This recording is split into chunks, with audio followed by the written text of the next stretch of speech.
over federal lands, and I've been working really closely with Representative Ivory on this since about November. Jurisdiction is an interesting thing, and if I can do this in 2 minutes, in about 1950, there's a bunch of school kids living on at a veterans administrative hospital on federal land in some state, and they're trying to go to school in the local school district. The school district won't let them go to school because they said you don't live in our state, because they lived on federal property. Went to court. The courts upheld the decision of the school of the school. They said, no, kids, you can't go to school there. So it went all the way up, and all the courts upheld this decision. And finally got up to the Supreme Court, and Eisenhower's looking at this. He's like, we got a problem here. What's going on? Who has jurisdiction over these lands? And he commissioned a study, and out of this study, they studied all the federal lands in all the states and categorized them and said, who owns these lands? We own these lands. Who has jurisdiction?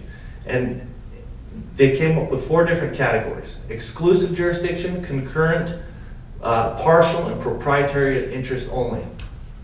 Exclusive jurisdiction only comes from Article 1, Section 8, Clause 17 of the Constitution, the Enclave Clause.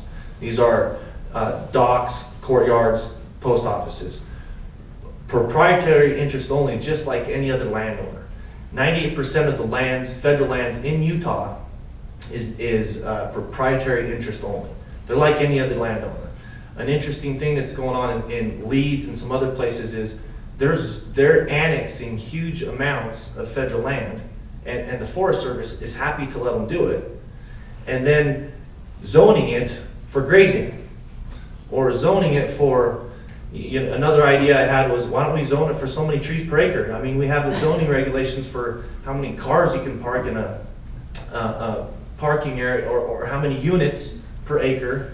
Let's zone the federal government's land for grazing, mining, units, trees per acre, different things like that. So this bill deals with jurisdiction of federal lands, what we can do, and it empowers the local political subdivisions to act and take action so that our forests don't burn down, that affect our watersheds, that affect our communities, not just for that year, but this coming year from all these fires. We're going to have mudslides, we're going to have all kinds of stuff that just disrupt the watershed, all kinds of things in our local communities.